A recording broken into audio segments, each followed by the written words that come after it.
The Thunder-Cavaliers matchup was more than just a clash between the top teams in the East and West, the league's best offense and defense, two squads on impressive winning streaks, and two of the all-time greatest teams in terms of net rating and win percentage for a single season. It could have been a preview of the 2025 NBA Finals. But now let's dive into the tactical analysis of the game.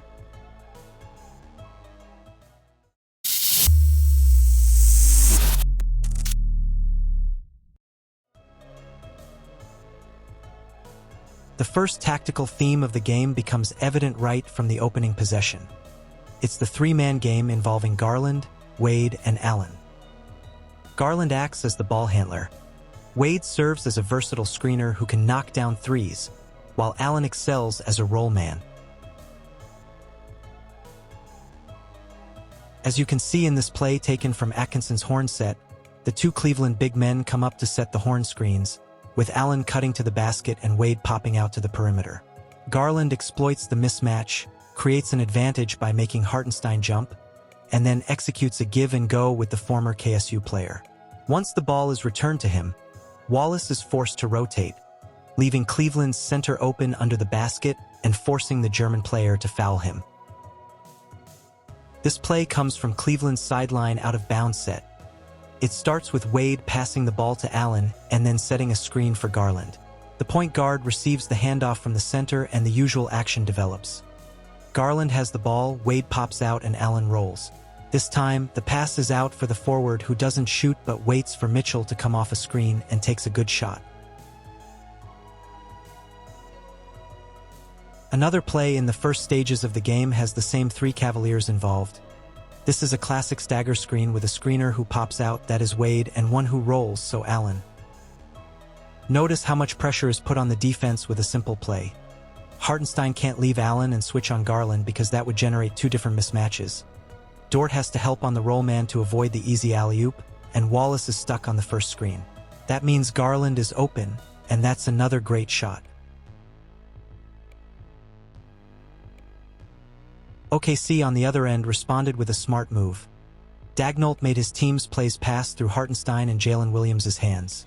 This way, Allen and Mobley had to step out of the paint and defend on top of the key actions. See how J. Will stays outside of the three-point arc for the whole play. After Wallace unsuccessfully tries to get past Struz, he passes it to Joe, who gives it to Williams. The Thunder guard fakes a handoff action and cuts backdoor, knowing his center is a great needle threader. The same thing happened here with Hartenstein instead of Williams as the passer and Gilgeous-Alexander backdoor cutting instead of Joe. OKC utilized this tactical theme in the second half too. Hartenstein gets his touch early in the play and hands it off to Wallace, who attacks the paint but is forced to give it back to Ihart. Now J-Dub just has to do what Joe and SGA did previously.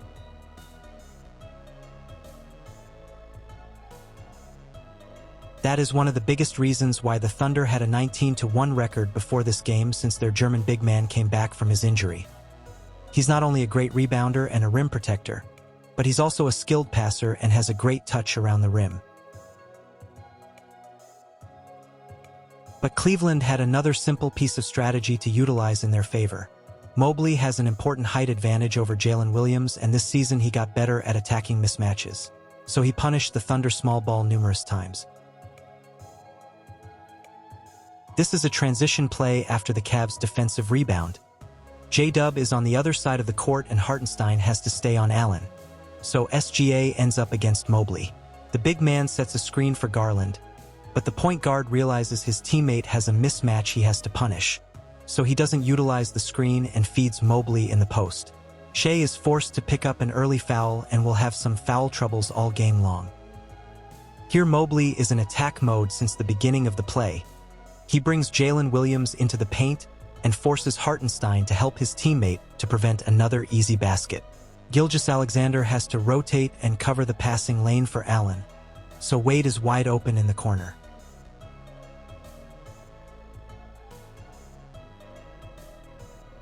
If you know the Thunder's playbook, you already know how unguardable is their slip action with Isaiah Joe as the ghost screener.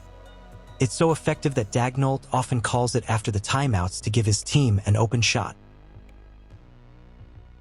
Look at the Thunder coach making the same gesture he did in the previous clip to give the same instruction to Jalen Williams. Once the forward is well spaced, Joe comes to set the fake screen and it immediately creates confusion among the defenders. Garland doesn't want the switch, LeVert has a little hesitation.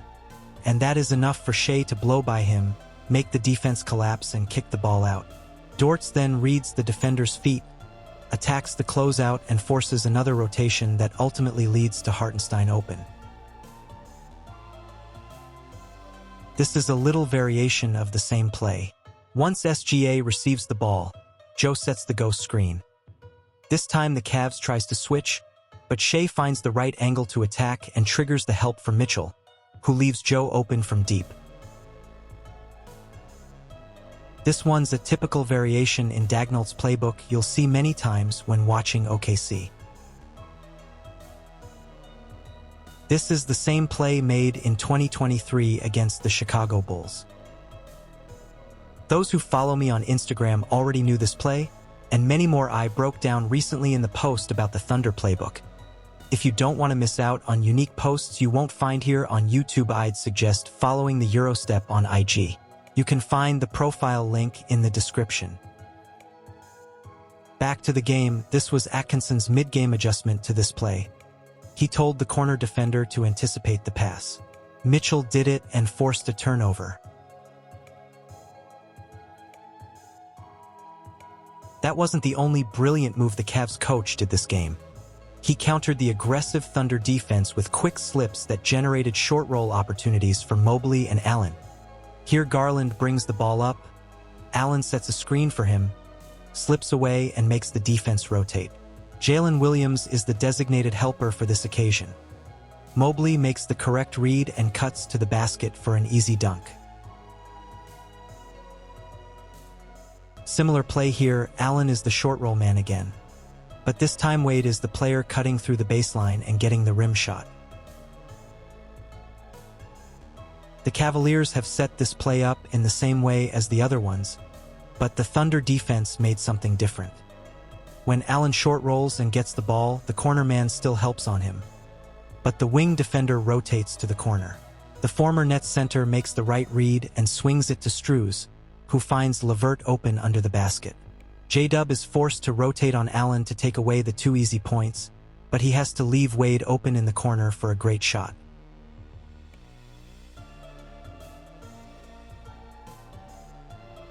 As said in the introduction, the Cavs are the best offense in the league, and this result has been achieved also thanks to their perfect spacing. Once the paint is open, you can create threats in different ways, especially with baseline cuts. This is the simplest example of baseline cuts. After a pick and roll on the left wing, Jalen Williams overhelps in the paint and encourages Mobley to cut. He does so and gets the easy layup. In this play, you can see the same thing happening, this time with Dort as the overhelper and Mitchell as the cutter. And again, same dynamic. Wiggins helps in the paint when it's not necessary and Jerome is free to cut. The tactical battle between the two coaches reached its peak in the zone showdown. Dagnall tried this type of coverage for a couple of possessions, but Cleveland always generated high-quality shots, so he ended up choosing the man-to-man option for most of the game. Atkinson, instead, waited until the fourth quarter to utilize the 2-3 zone, and this choice was particularly effective. He knew OKC's rhythm typically drops in crunch time and the amount of isolation plays for SGA and J-Dub increases. So he successfully tried to disorient the two superstars with this move. The same Thunder team that in the first 3 quarters attacked the zone like this, shared the ball, always made the right play and took quick decisions to generate the best possible shot, in the fourth quarter stopped doing what they were supposed to do to punish the zone and became static and predictable, causing tons of deadly live ball turnovers.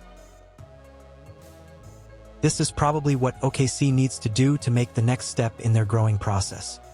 Playing in the fourth quarter with the same principles that worked previously. The Thunder players need to stay clear-headed and understand that in crucial moments, they must focus on making the most effective plays.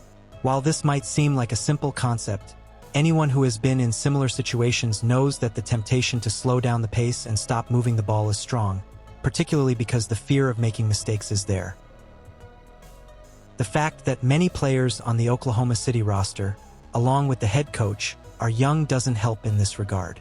However, this issue will likely resolve itself over time as they gain more experience, especially in the playoffs. This specific tactical adjustment is what made the difference in the last part of the game and what ultimately led the Cleveland Cavaliers to win this historical game, played between the two best teams in the NBA at the moment, and that might face each other in a super fascinating finals matchup.